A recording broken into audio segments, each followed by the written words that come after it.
For centuries, humanity has walked a thin line between light and darkness. In the world we see, reason and science reign supreme. This is the realm of the tangible, where questions are answered by facts and mysteries are solved by logic. But beneath this surface, buried deep in the shadows, there's another world. One where answers cannot be found in books or equations, but in rituals, symbols, and whispered secrets. This is the world beyond the veil. It is a story of conflict, of spiritual warfare. While the dominant religions waged battles over the souls of their followers, those who walked the path of the occult waged their own battles, using rituals, spells, and symbols to protect themselves and heal their communities, reclaim their power and their voice. Throughout history, the followers of the old ways have been hunted and silenced. Inquisitions, witch trials, and religious purges attempted to erase these traditions from the earth. Their practices were condemned as heresy, their knowledge branded as dangerous, but while the dominant religions fought to stamp them out, the occult survived in whispers, in secret circles, and in the quiet corners of society. Hoodoo and Voodoo are not alone in this struggle. Across continents and centuries, the occult has shaped and been shaped by times of war and upheaval. The word voodoo comes from West Africa and Benin, formerly known as Dahomey, and it means a sacred dance to the spirit.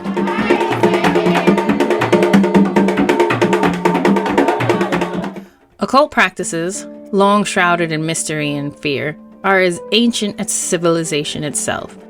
In medieval Europe, witches were feared not just for their power, but for their alleged role in influencing the tides of war and politics.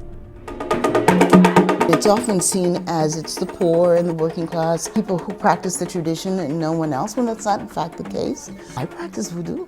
I went to Ivy League schools. I live here. I've traveled all over the world.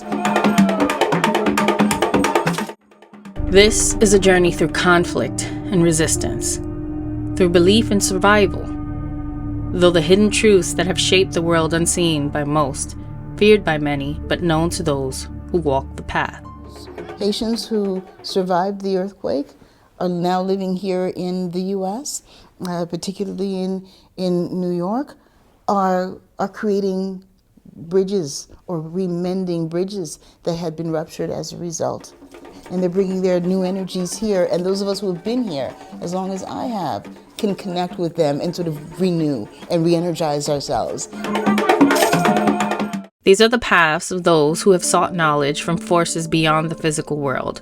But in this hidden world, power comes at a cost. Often misunderstood, these practices have been both feared and revered, and those who dare to seek the unseen have faced persecution, exile, and even death. And what hasn't helped, the continuation of these misconceptions.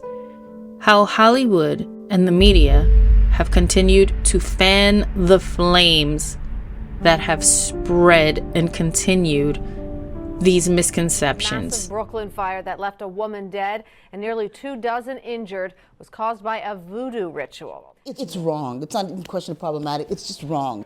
Voodoo emphasizes healing. Our country by allowing these millions and millions of people to come into our country and look at what's happening to the towns all over the United States. And a lot of towns don't want to talk. It's not going to be Aurora or Springfield. A lot of towns don't want to talk about it because they're so embarrassed by it. In Springfield, they're eating the dogs, the people that came in. They're eating the cats. They're eating the pets of the people that live there. And this is what's happening in our country, and it's a shame. For generations, Hollywood has painted voodoo and hoodoo with a dark brush, casting these ancient spiritual practices as sinister and menacing. But in reality, voodoo and hoodoo are not practices of curses and darkness. They are faiths born of resilience, cultures rich in history, and spiritualities centered on healing, protection, and community. From the earliest days of cinema, Hollywood was quick to embrace voodoo and hoodoo as exotic, frightening, mystical, using them as plot devices to strike fear in audiences. He was a conjure man, and so was Cecile. They believed in voodoo. Yeah. Oh, they were famous all through the bayous. They healed the sick and they hurt the mean. Someone heard music and voices and shouting up in the attic. From the devil's house. It is time, Lord. Their servants were up there with the children. They were trying to teach them how to conjure up voodoo. Voodoo is reduced to a backdrop of spells, curses, and frightening rituals, completely detached from the reality of what voodoo truly represents. Through the years, primetime television would continue to misrepresent these practices. Crime shows and horror series often portrayed voodoo priestess and priests and hoodoo root workers as villains, leading shadowy cults or wielding dark magic. The media built a false connection between voodoo, hoodoo, and evil, casting these beliefs as malevolent forces that preyed upon the innocent. While some modern portrayals have attempted to add depth to voodoo and hoodoo characters, they still often rely on outdated stereotypes. Even recent TV series and movies, despite their complex characters, continue to capitalize on the fear of the unknown, painting these practices with an aura of danger and darkness. You're not alone.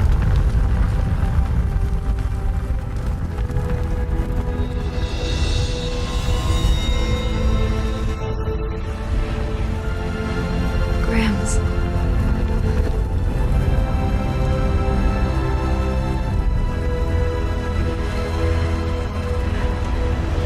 Esmatos, incendia, movet.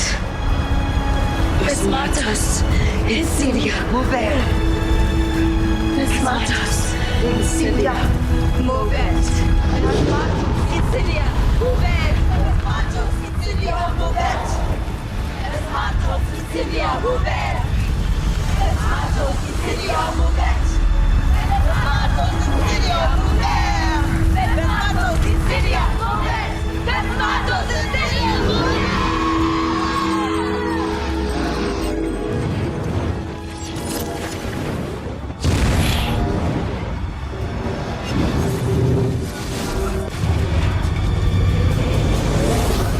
The hoodoo conjure and root work is a Christian tradition. Some people don't like that and or don't believe that, but it was hammered into me by my teachers and is borne out by pre-internet records of the tradition and by African American history. Now, you need to understand that the history of Christianity and conjure is complicated and is tied up in the slave trade and with efforts to break apart existing African community ties. In areas of English colonial influence, there was a massive effort to separate family groups and language groups, and therefore separate African religious groups so African religion could no longer be practiced.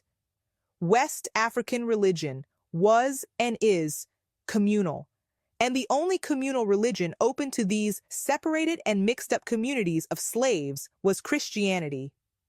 Also, West African religion has a history of being open to worshiping the gods of other peoples.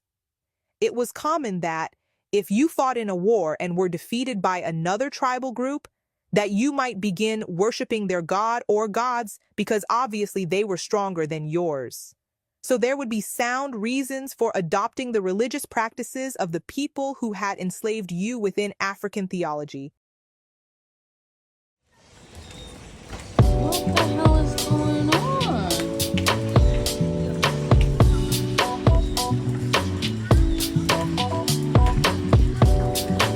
No, stay up, stay back.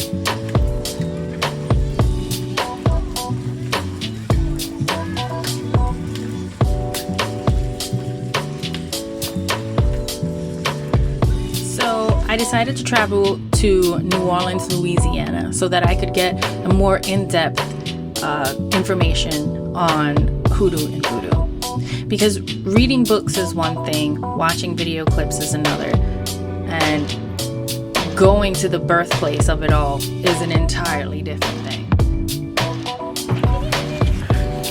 Bring our way off the plane, turning fast.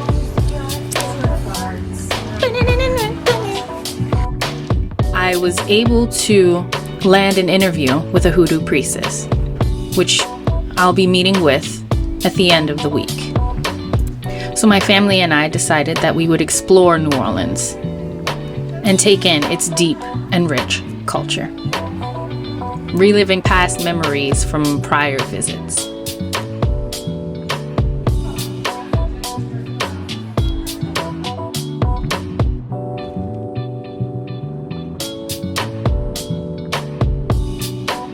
For centuries, the spiritual practices of Hoodoo and Voodoo have fascinated and mystified.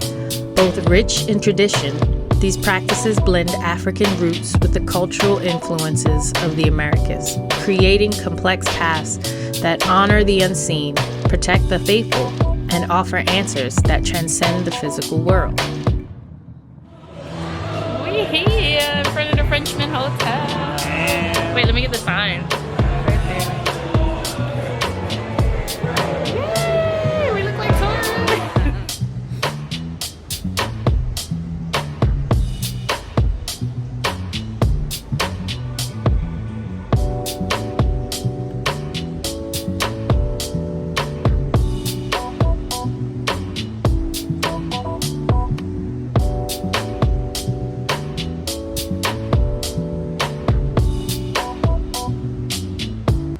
People who have spiritual gifts. Stop playing with people who have a knack for intuition. Stop playing with people who have a knack for knowing, where God has employed some part of them where they see it in their dreams, they smell it, they sense it, they visualize it, they know what they know, they can hear it in your voice, they watch your body language, they ask you questions just to gauge whether it is or not you are being honest. So I'll say, and I'll reiterate again, stop playing with people who have spiritual intuition and connections, who know their body, who knows their mind, who knows what they see, and who sees you.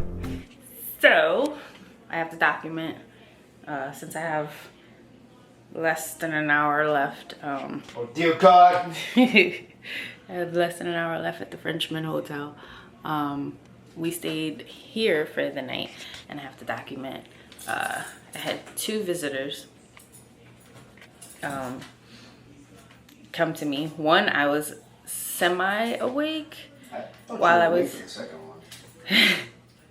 So stupid. One, I was semi-awake for. I was coming out the bathroom and I just got a glimpse of someone. We're in New Orleans, so the way that he was dressed, it makes sense. And I don't know if it's like a deity or what, but he had an afro, denim clothing with like little... I don't know if they were like stickers or buttons all over, and like a hat, like an afro with like a little hat, and he had like bell bottoms, and he had like all these beads and rings and things all over his hands and stuff. And he was friendly, he smiled, and it was kind of like welcome to New Orleans. And then the second one, it's a little weird. He was also nice too, but he had on like an orange jumpsuit. He had like a more laid down afro, kind of like kind of how my hair is, but just it would be poofy at the ends. And then, yeah, he had like an orange jumpsuit on with like, it was open in the front. And he also had like rings and beads and things around his neck. But the thing that was a little different was that he had not a pentagram, but the star right here in the middle of his forehead. So I don't know what that means, but he was friendly and he smiled, and it felt like another welcome to New Orleans kind of thing too. No bad vibes here. I slept pretty well. And I don't know if anybody in the Hoodoo Voodoo community can tell me who either of those 2 spirits or deities were. Yeah, I would love the clarification. So one was sitting in this chair that we're using to put our suitcases on. but they weren't there. So when I came out, he was just sitting there. When I came out the bathroom, which is right there. When I came out the bathroom, he was sitting here in the chair. And I was just like, oh, okay. And he's just like, kind of just doing this, like that. And then the other one, I was laying down and sleeping. I just got a glimpse, like a flash of this person. And he had this, the thing I noticed the most was he had a star in the middle of his forehead. And he was also just happy. So, yeah. I don't know. It didn't feel malevolent or mean or anything. It felt very welcoming and everything. So yeah, I mean, we're in the Frenchman Hotel. It was built in 1860. It just got a revamp in 2021. And it has that very old, rich history vibe as soon as you walk in. I'm gonna get some footage of the entrance. This is the behind the scenes part of the documentary and the vlog also. So, all right, I gotta go because checkout is at 11 and then we check into our other hotel. Yeah. All right, let me show y'all some of the little photos they got. Ow, I just hit my shin. I just hit my shin on that thing.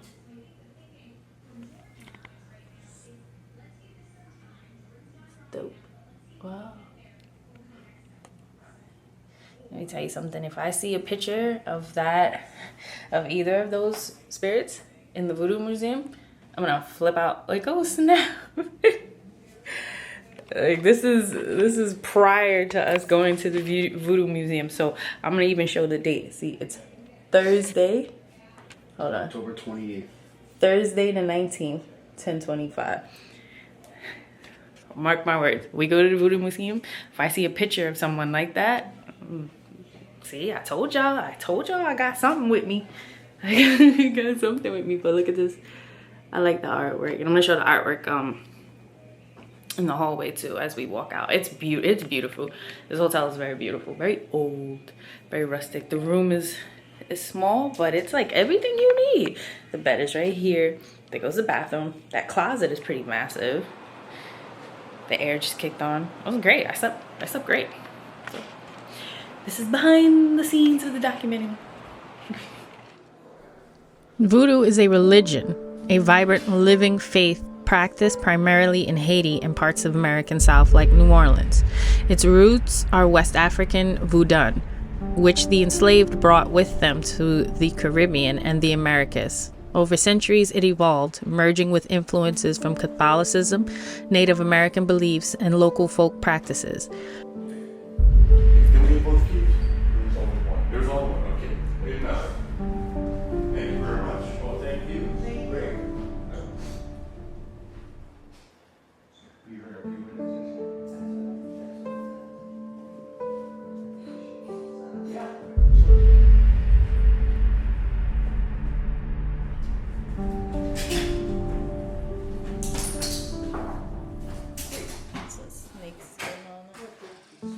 Practitioners of Voodoo believe in a single, all-powerful creator god, known as Bandai, a distant, unknowable force that doesn't intervene in daily life. To communicate with the divine, practitioners call upon the Iowa, powerful spirits who serve as intermediaries between Bandai and humanity. Each Iowa has unique characteristics, responsibilities, and personalities. Among the most well-known is Papa Legba, the gatekeeper between the human and spirit worlds. He's the spirit of the crossroads, opening the way for the communication with other Iowa and aiding those who seek guidance. Each Iowa requires specific offerings, candles, food, or rum, and each ritual is unique to the spirit being honored. Through drumming, singing, and dance, devotees invite the Iowa to join them, receiving wisdom, healing, and blessings. Hoodoo also shares a deep belief in the power of ancestors. Root workers honor those who came before, acknowledging their struggles, their resilience, and the legacy they've left. Through prayers, petitions, spells, they ask for ancestral guidance and protection and blessings. Both hoodoo and voodoo grew out of resilience, survival, and the need for community during times of profound hardship.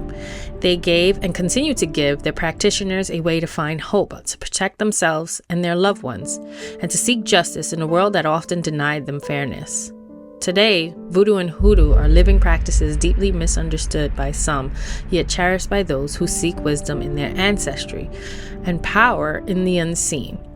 They are paths of strength, transformation, and respect for the spirits that guide us all beyond the veil.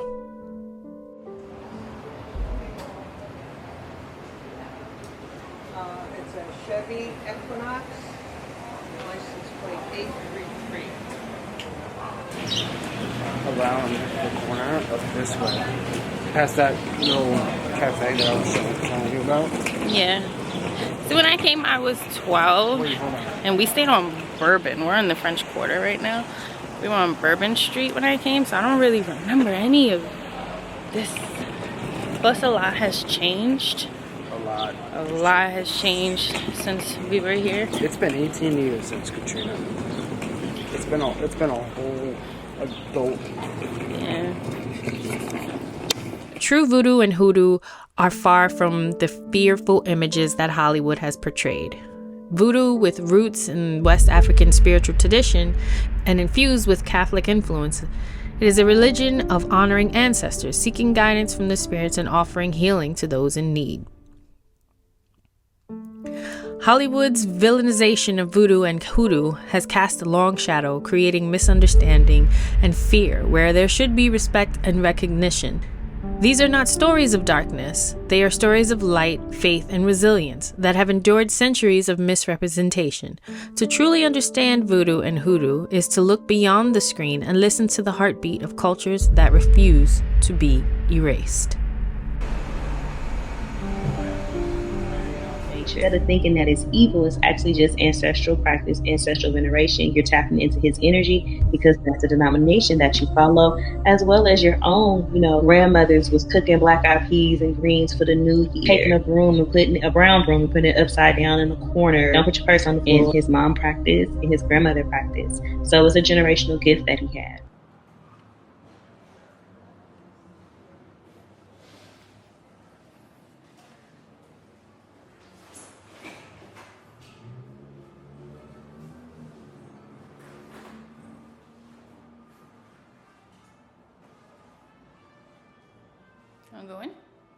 Though often misunderstood, hoodoo and voodoo are distinct practices, each with its own history, rituals, and beliefs. They have endured through generations, shaping the spiritual landscapes of places like New Orleans, Haiti, and parts of the American South. What is hoodoo?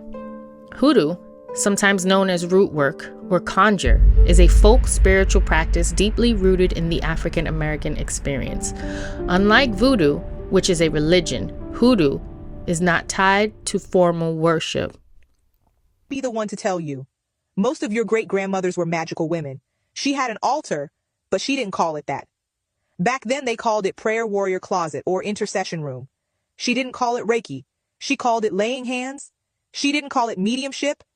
She called it prophesying, or I had a dream. She didn't have a potion. She said, drink this tea and you will feel better. There is nothing new under the sun. Just reclaim what she did with more information to guide your path.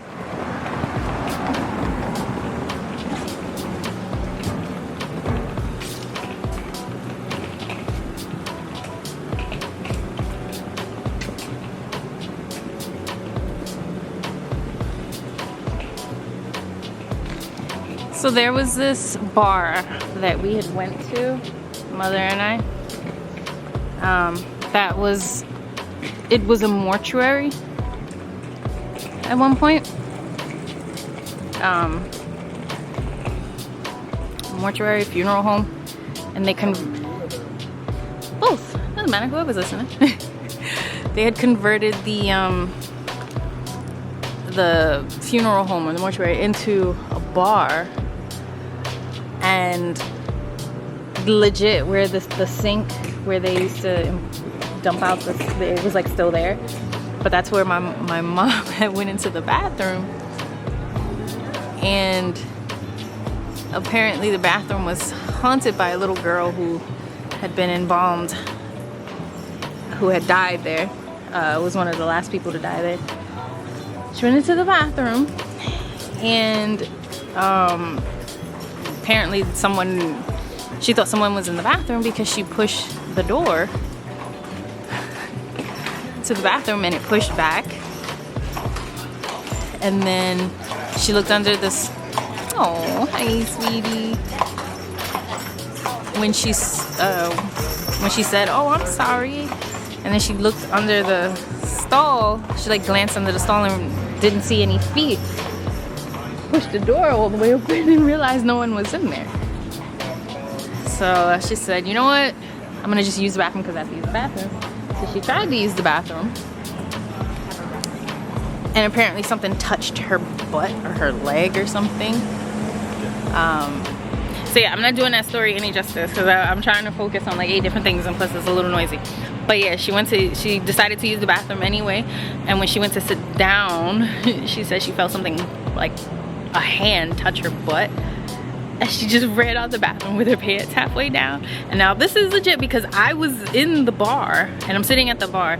My mom comes to me, she goes, "Grab your cups and the bags and come into the bathroom now." I'm like, what the hell happened? And then she tells me the story, and then we read the story about how a little girl had how a little girl had died, and that's who she thought touched her butt. But I'm only telling y'all this story because after that she came up with the idea for a haunted hotel, and we are literally standing across the street from now what is called the Haunted Hotel. And I'm gonna show you right now. So I'd love to find that mortuary, but this is it. This isn't the mortuary that was converted into a bar, but we're standing across the street from the haunted hotel.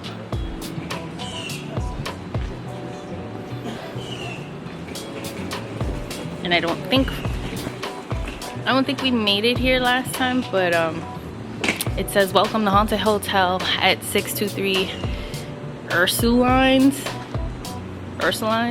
yeah, in New Orleans. Oldest and best known hotel, built in 1829. The hotel has been home to nearly a dozen murdered. What? Here, y'all pause if you want to read it. I'll take a picture of it and insert it. Because it's bright. Bless you.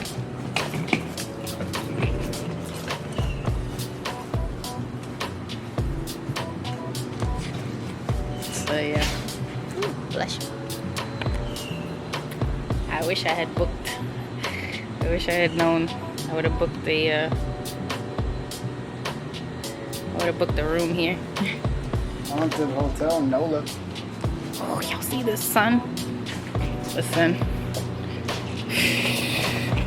It's hot. We got all this luggage because we came a day early. I got a room for a night. We're supposed to have other lodgings set up for us. But the folks who made the reservation ain't here yet, so now we have to walk around with our bags until they get here. Thanks, bro. I'm joking. So yeah.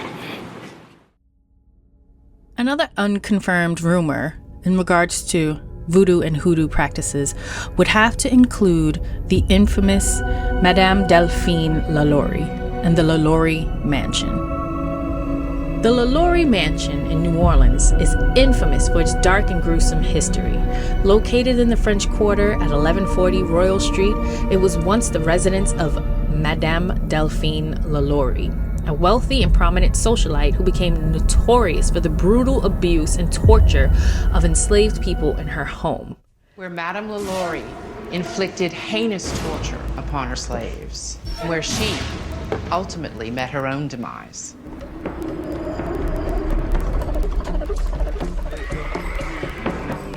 Qui c'est qui rêvait? Get off my property. I've heard that you are in need of my services. What could a Negro say after that would ever want? M'appelez Marie Laveau. I have the cure for your husband's affliction. His compulsion for young ladies. I'll have you flogged for your insolence. A love potion to ensure fidelity.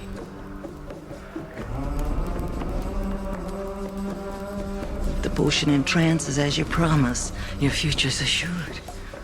To our future together. Salut.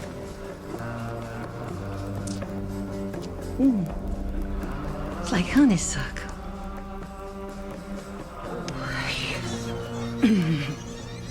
Oh no! Oh God! What did you do?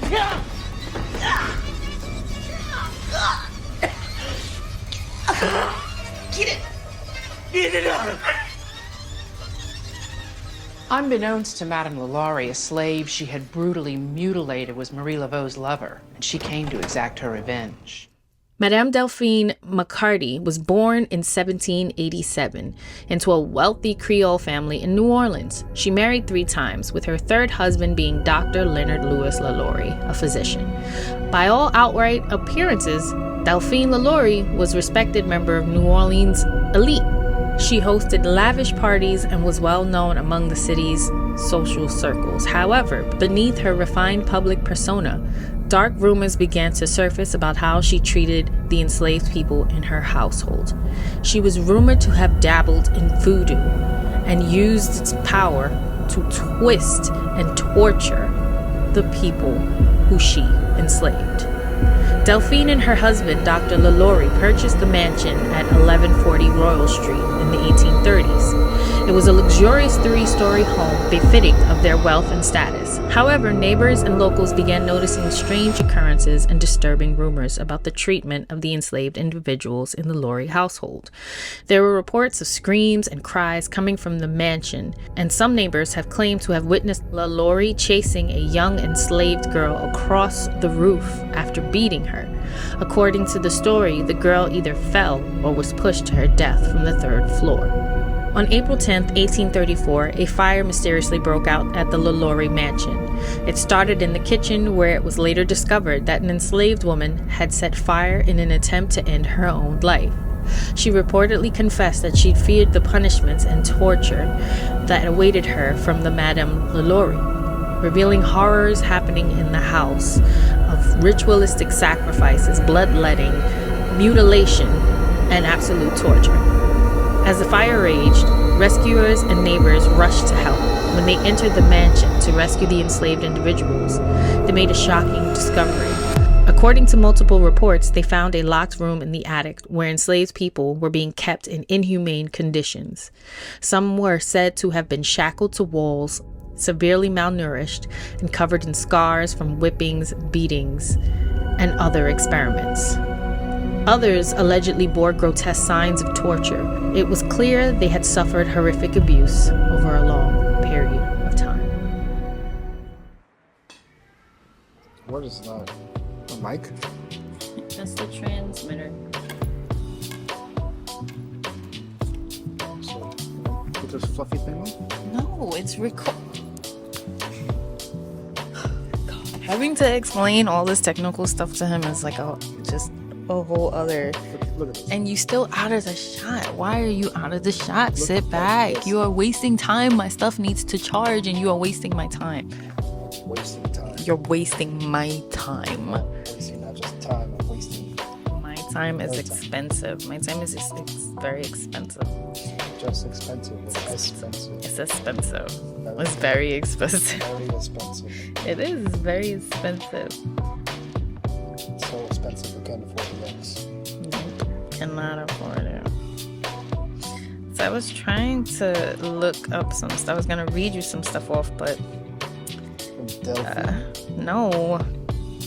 That's why I use the mics, because alright, cool, I found the website. I have to use the mics because why are you still out of the shot? Can you please slide in correctly? It was so close. Oh, because what is you doing? Why is you like all up in the camera like that? We are waiting for the other parts of our party. And you are mad far away from the mic. Can you see the little green monitor right there? Okay. So you see how mine is like right there? You see how yours is so far away? Am I going? Yes. It's so far away. Anyway. So I was going to read you some interesting facts. Go on. So, the origins of voodoo in New Orleans. Synonymous with New Orleans, voodoo first came to Louisiana with enslaved West Africans who merged their religious rituals and practices with those of the local Catholic population. New Orleans voodoo is also known as Voodoo Catholicism. It is a religion connected to nature, spirits, and ancestors. Voodoo was bolstered when followers fleeing Haiti after the 1791 slave revolt moved to New Orleans and grew as many free people of color made its practice an important part of their culture. Voodoo queens and kings were spiritual and political figures of power in the 1800s of New Orleans. The core belief of New Orleans voodoo is that one God does not interfere in daily lives, but that spirits do.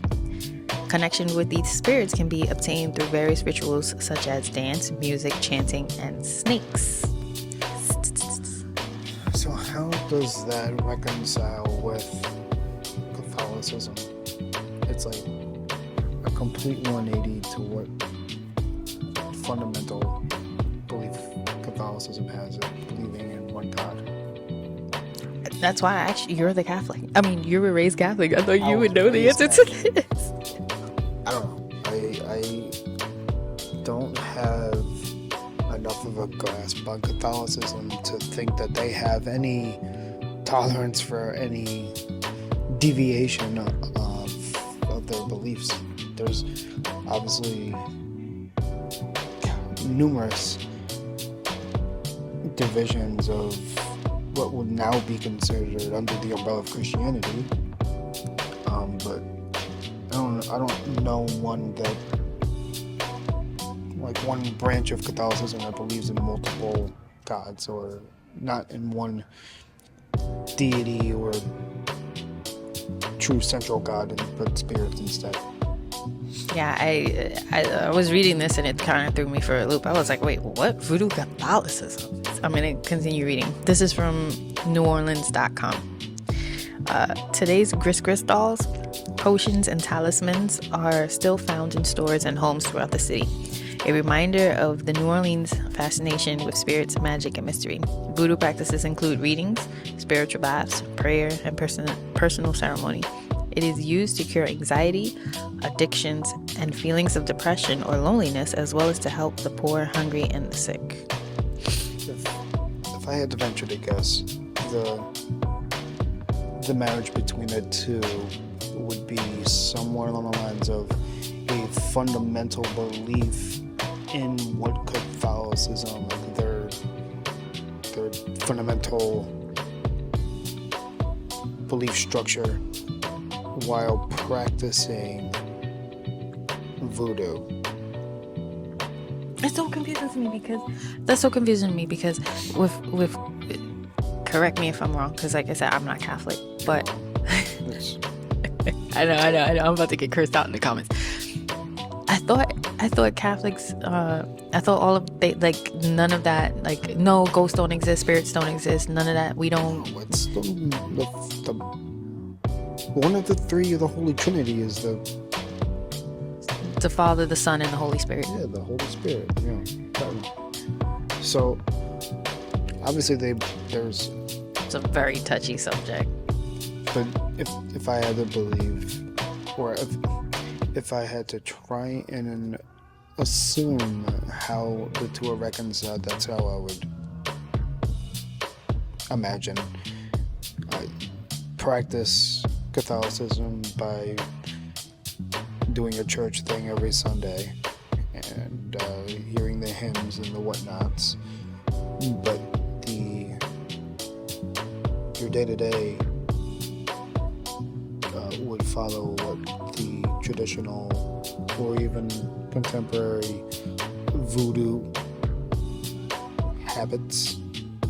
So I was going to read what modern day voodoo in New Orleans looks like. So today, voodoo remains in practice to serve others and influence life events in connection with ancestors and spirits. Rituals are usually held privately, but they are various places that will give you a reading or assist in a ritual.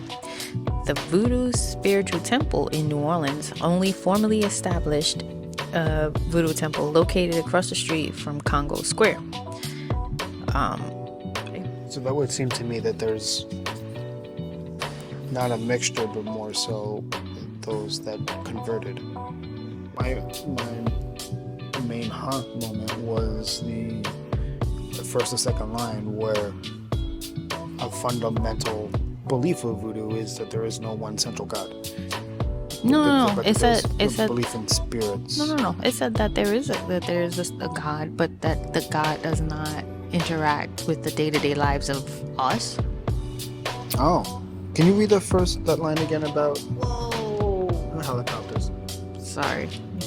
It says, let's see. I'll read it again. I hope this music is not getting picked up, because this is just it. Okay. The core belief of New Orleans voodoo is that one god does not interfere in daily lives, but that spirits do. And I guess that's why it was so easy to blend it in with Catholicism, because with the exorcisms, and they believe that you get possessed by evil spirits, by demons, by things like that. So that made so much sense. See, I never knew that. That's 2.5 minutes of what I said. Just disregard, because I'm just rambling then at this point. God, but erase all of that. It's interesting that that article specified New Orleans voodoo. So now I'm curious of what makes New Orleans voodoo so different from independent or separate from other forms of voodoo. I would imagine it's similar to so many different sects of Christianity, and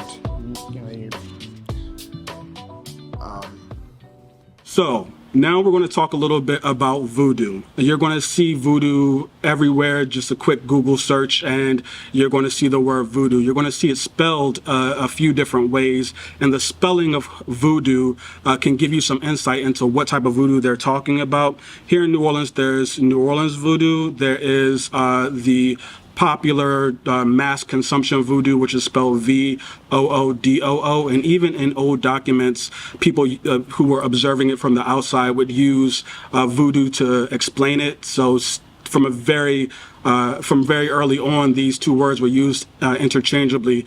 But when the word voodoo is spelled VODOU, it's talking about a religion. It's talking about a whole religious practice which involves the Loa. There's Haitian voodoo, which comes from Port-au-Prince. It comes from parts of Haiti, and it has a whole way of practicing it itself. But it is not hoodoo.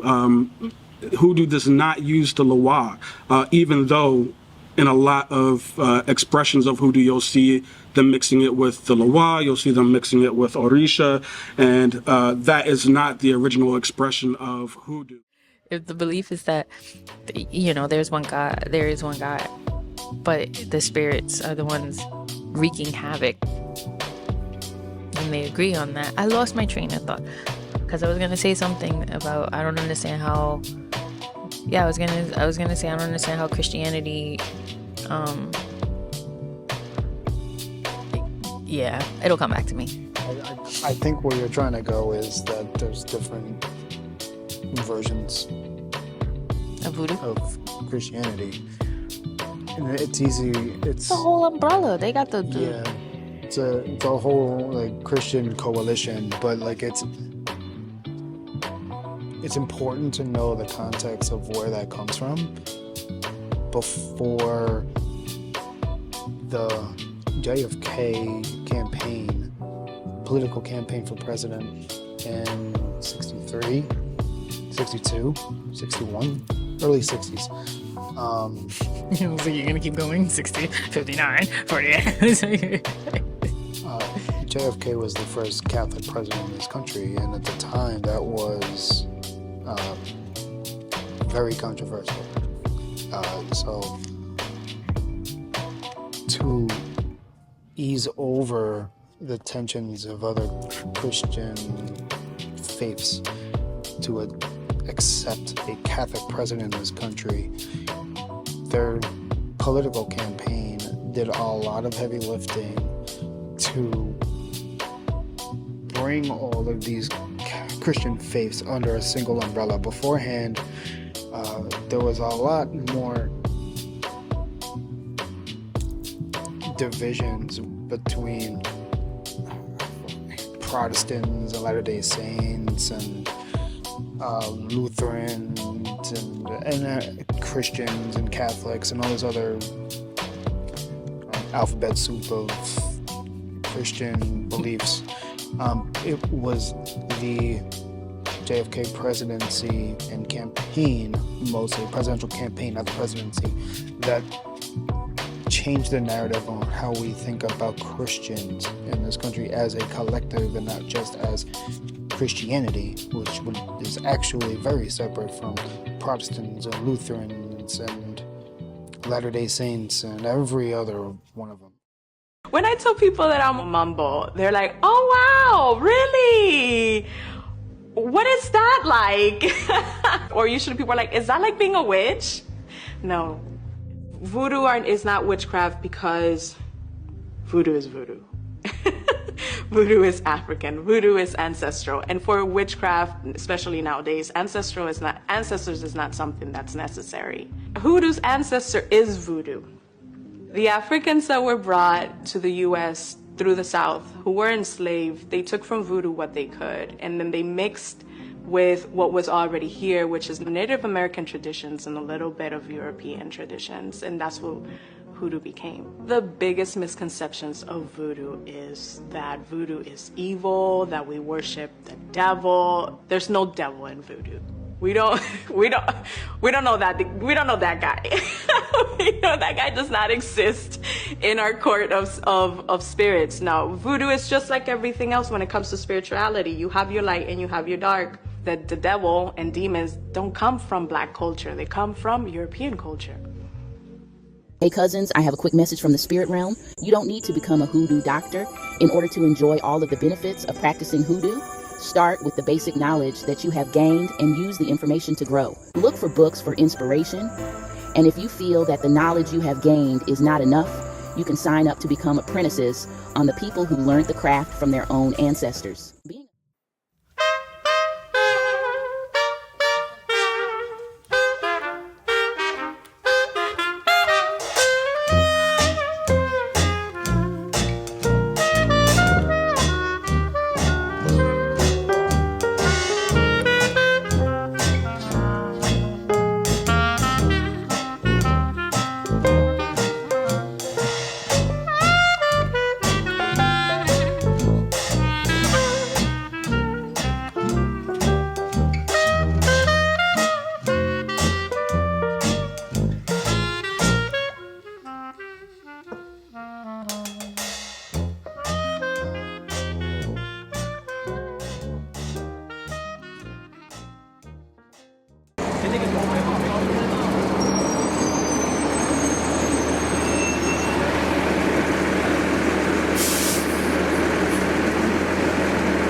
On poetry and that. How you feeling? Hungry. Hungry? No, now we understand this whole Huh? deal. No, but no joke. I know Okay. I know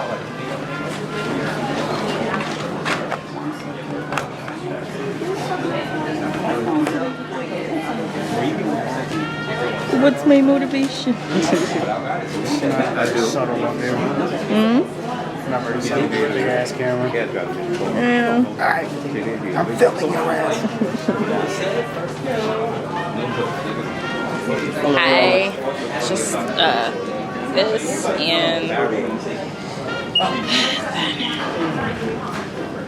oh, you can. 30-59. Yeah. You good? Okay, we're doing it. Hmm?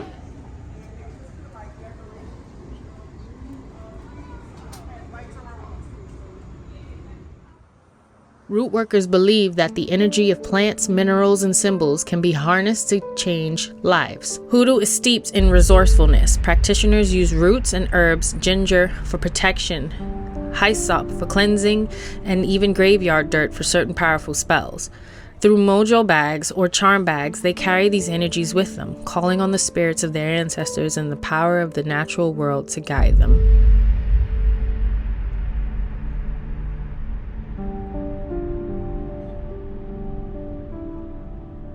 Despite years of economic strife, political oppression, and outside intervention, the religion of Voodoo, this is the Haitian form of the religion, not to be confused with Voodoo of New Orleans, continues to thrive in the country of Haiti. The inhabitants of the island, originally called Santo Domingo, still follow their foremothers' and forefathers' religion. Voodoo, spelled V-O-D-O-U. The etymology of the word voodoo is known to come from words meaning spirit, deity, or effective power. As part of Voodoo, followers honor the Loa or Lua divinities. The Loa are thought of as parents, spouses, mentors, angels, devils, and mysteries. Depended on in times of trouble and saluted in times of joy, the Loa are there for worshippers, provided they know the proper drawings, songs, and rhythms to call them. Let's take a look at the life of the Voodoo Queen, Marie Laveau. On St. Anne Street in the French Quarter, and on the very property that this house sits on, once sat the house of Voodoo Queen Marie Laveau. Now, this house was built in the early 1900s after the house that Marie Laveau lived in was demolished. But that doesn't stop all these people from coming over here and putting all these hair ties and these hair clips on the house because it's supposed to bring good luck. Now, some say this house was a gift to Marie Laveau by a rich bro who she helped his son get off a murder charge with some voodoo spells. And then some say it was actually her grandmother's house and she was raised here and she raised her kids here. Now, the house that currently sits on the property was built on the foundation of the house Marie Laveau lived in. And some say her spirit is still present. And some have even claimed to see her ghost. And if you want to check out the area over in Bayou St. John where she used to do the rituals, you could jump on one. Marie Laveau was born in 1801, and from her earliest years, it was clear she was destined to become a legend. Born a free Creole woman in New Orleans, she rose from modest beginnings to become one of the most powerful figures in the city's history. Known as the Voodoo Queen of New Orleans, Marie Laveau was a skilled healer, herbalist, and spiritual leader, blending Catholicism with African spiritual traditions in a way that appealed to the city's diverse and often troubled population. By the 1820s, Marie Laveau had established herself as the undisputed queen of voodoo in New Orleans. Her ceremonies in Congo Square became infamous, drawing people from all walks of life, from enslaved Africans and free people of color to wealthy white socialites, all seeking her guidance, healing, and spiritual power. Her rituals often involved elaborate dances, drums, and spirit invocations, with a hypnotic blend of Catholic prayers and African chants that enthralled her followers. But Laveau's influence wasn't just mythical, it was political and personal. She knew the city's secrets, its power players, their scandals, and even their sins. Though a vast network of informants and clients, she offered advice, protection, and counsel to people of all classes. She was especially known for her grisgris bags, mysterious little pouches filled with herbs, bones, stones, and spells, which she promised could attract love, bring good fortune, and curse an enemy. Marie was also deeply compassionate. She spent years visiting condemned prisoners, offering them prayers and spiritual comfort in their final hours. She was a trusted confidant for the desperate the downtrodden, and the powerful alike. Her family, including her daughters, continued her work after her death in 1881, preserving her legacy. Her tomb resides in St. Louis Cemetery No. 1, and it is still a popular site for visitors and voodoo practitioners alike. To this day, Marie Laveau's spirit is woven in the heart of New Orleans, a city that embraces mystery, spirituality, and a little bit of magic. Her life and legend continue to cast spells and inspiring countless stories, rituals, and ongoing fascination with voodoo culture. Marie Laveau wasn't just a healer, she was a cultural force and a queen whose influence transcended her own lifetime.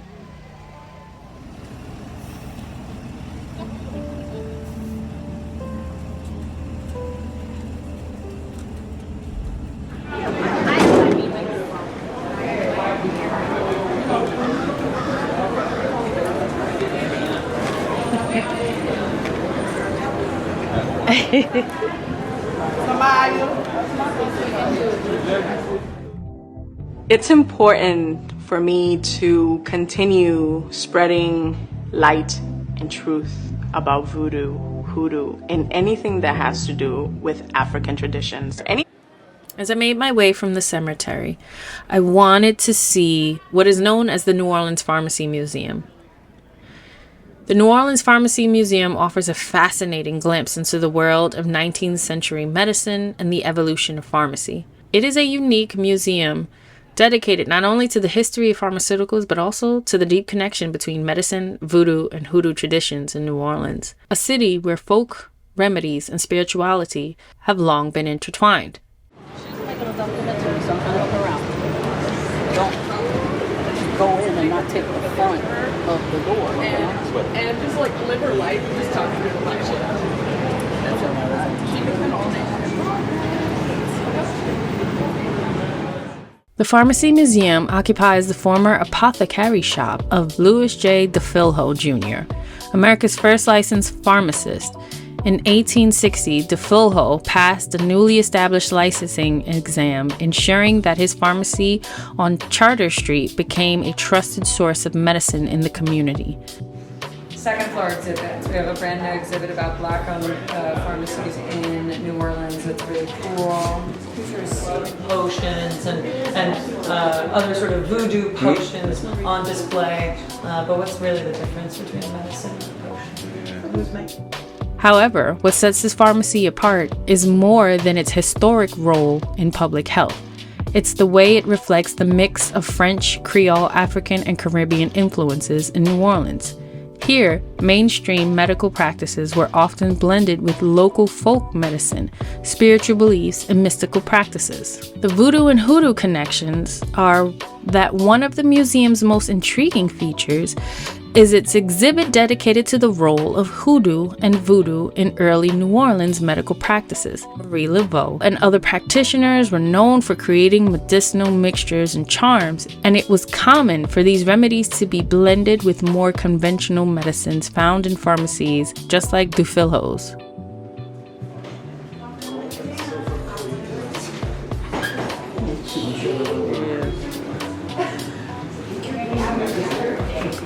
What is that? Those little vials. Yeah.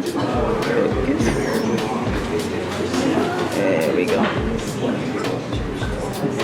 There's something written. Wow.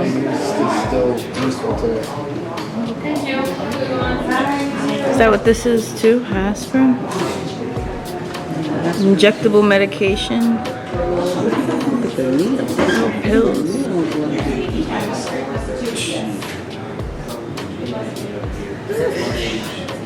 Painful.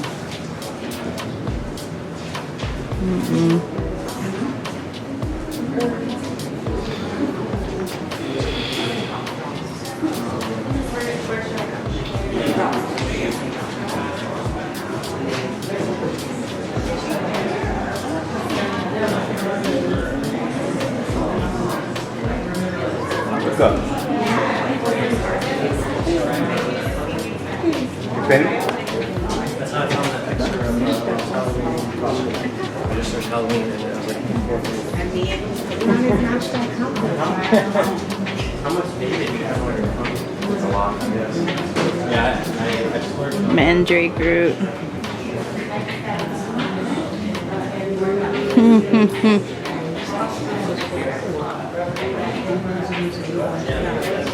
Look at the root work.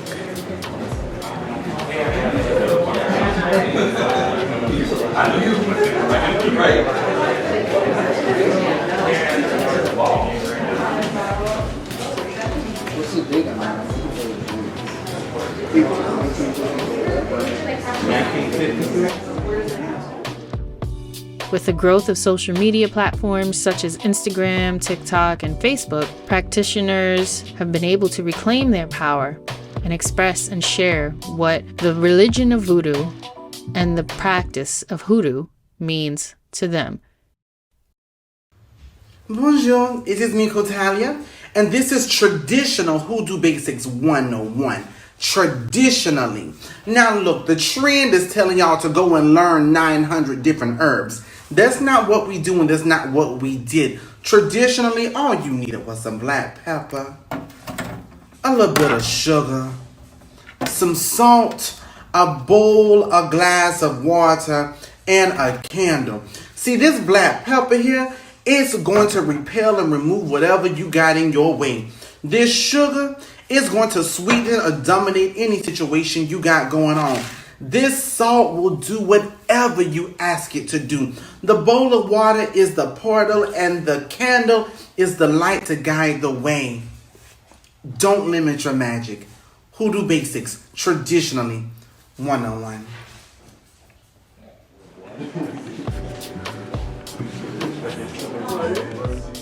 As you walk through the museum, you'll find an eclectic mix of artifacts from the era, including apothecary jars of medicinal herbs, leeches, and surgical tools.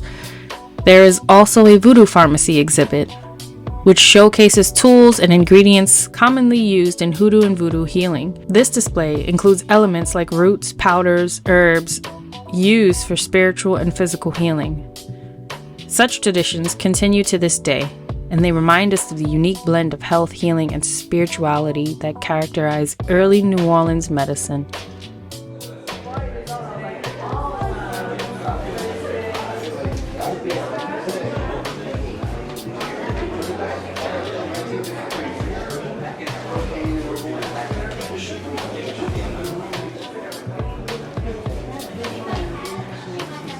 But it would be for a body.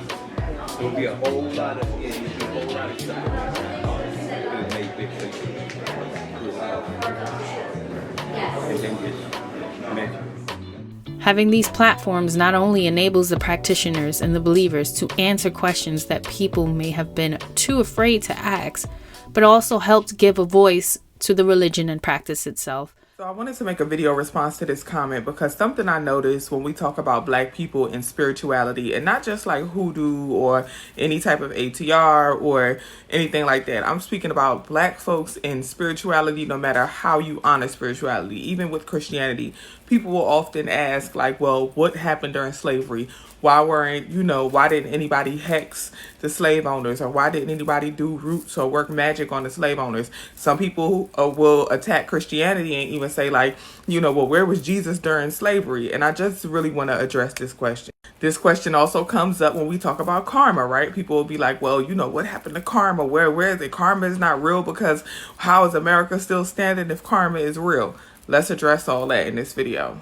So first, I want to be clear that when we talk about any type of root work, right, we're talking about using plants and natural elements, working with the elements, working with the earth in order to conjure energy, also in order to heal and for medicinal purpose, or the opposite of heal, which is to make ill. There are many stories of people, of our ancestors who were enslaved using their root work and their root magic against their slave owners. There are plenty stories like that. There are plenty stories, and these are also depicted in some movies. If anyone has ever seen the film Sankofa, there are multiple scenes where root work was being done. You know what I'm saying? If you know, you know. But you will see this happen in films, and people will talk about this, but these stories don't get promoted. promote it. And I mean, we know why. And then people will ask, well, if they was doing it to some, why didn't they do it to all? Why didn't they make all the crops dry up? Why didn't they, make all of the slave owners fall ill or lose their land or so on and so forth? And when I say this, please understand exactly what I'm saying. Zora Neale Hurston said, all skin folk ain't your kinfolk.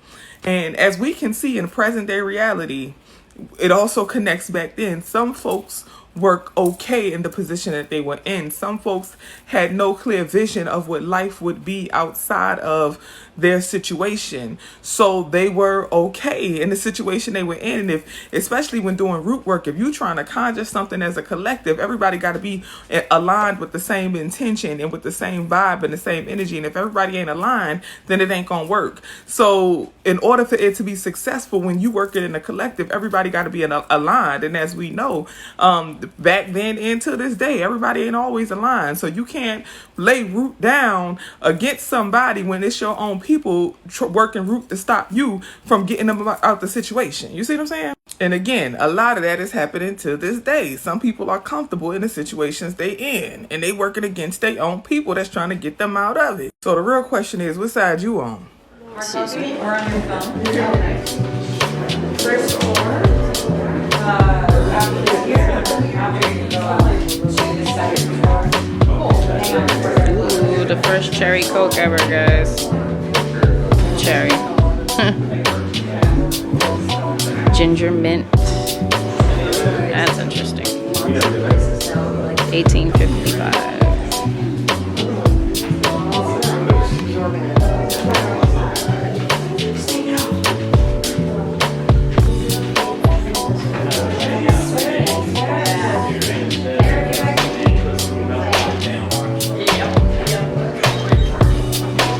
Nerve tonics.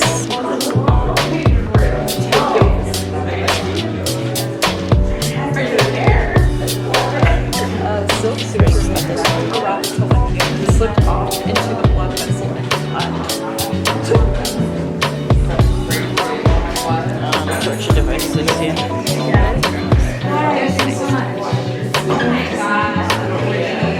Alright, that counts too. Syphilis. They used that to treat syphilis. Mercury. Mercurical. Something else. Iodine yellow.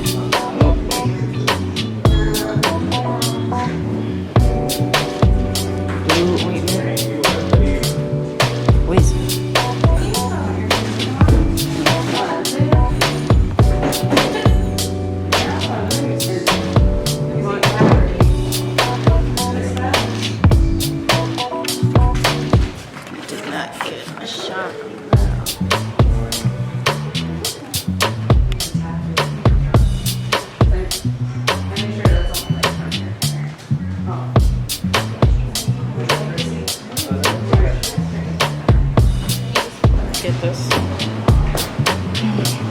Because they're gonna close.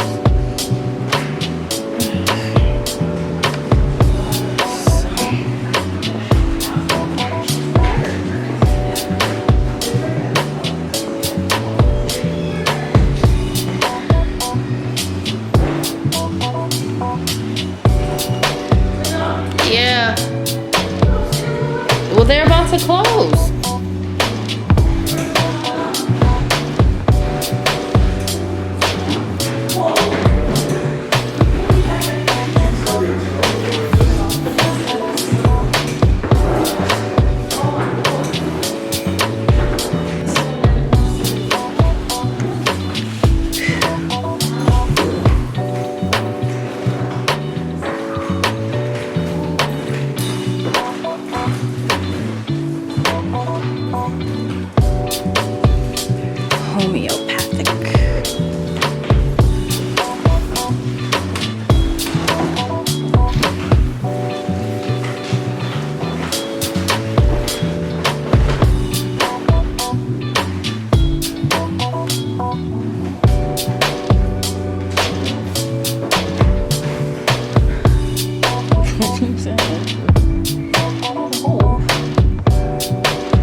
Delivered or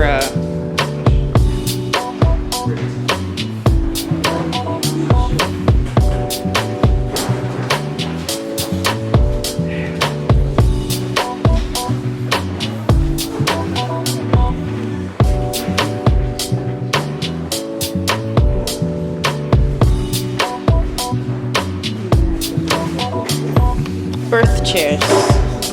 No, this is the birth chair.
basically homeopathic medicine.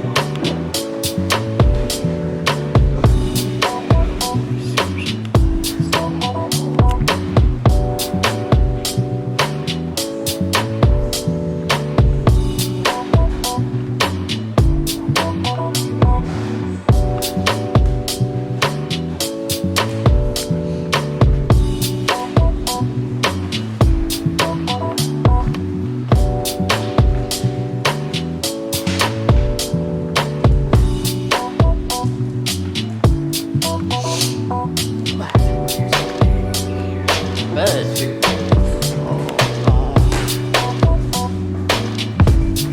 me see. Did you read about the black pharmacies? Yeah. Okay. Oh boy.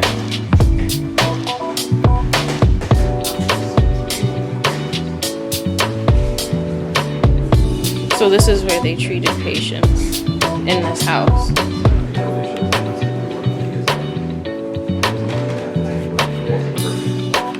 Yep.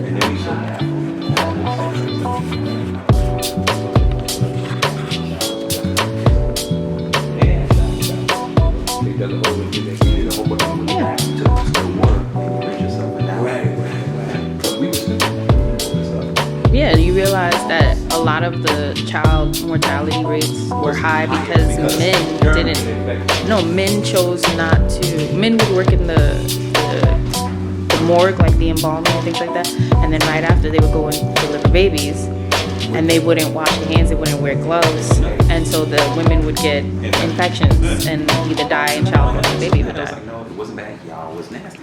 Yeah, hygiene is just... Oh, look, that's that thing. You don't got those? You can see that to this day. Yeah, you can had to see start That's a... What? No, these on your butt. They're rectal dilated, you know? They go on your butt. That's what it's for. Like those.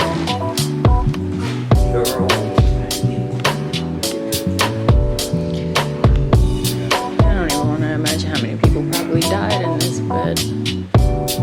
That's the original fabric. Look at the wheelchairs.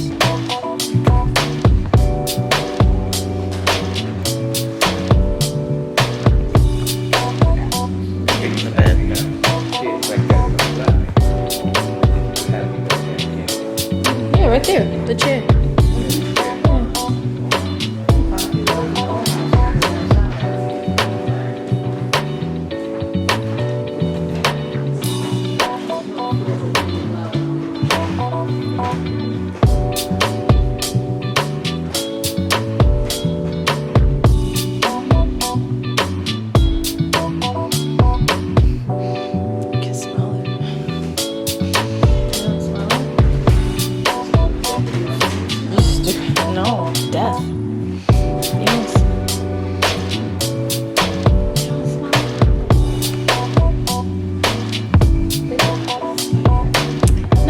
Not that it's soil, but like sometimes it seeps into the wood when people pass. It smells like that. It's all original. You really don't smell that?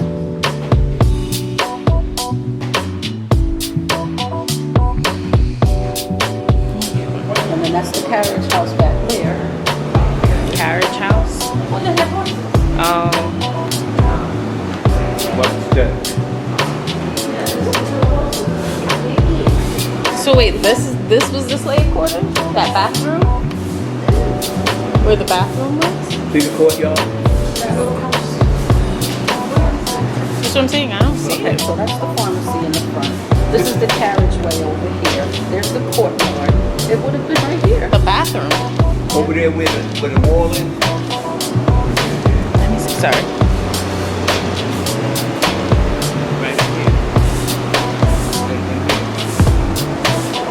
Oh, look, that's the footprint of it. Look how small. Jesus Christ. Yeah, you see the footprint. A tiny thing.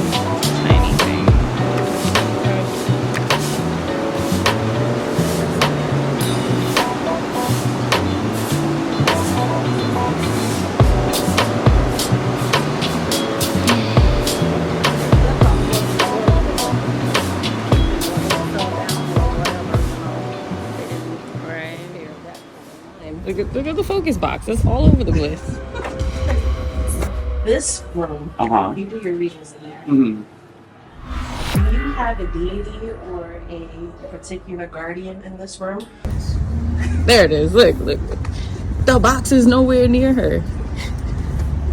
I grew up practicing that weird mesh of Baptist and Hoodoo. As far as what I teach, that depends. Are we talking about the mundane world or are we talking about the spiritual world? Because I actually have a teacher in both. It's creating shapes I've never seen.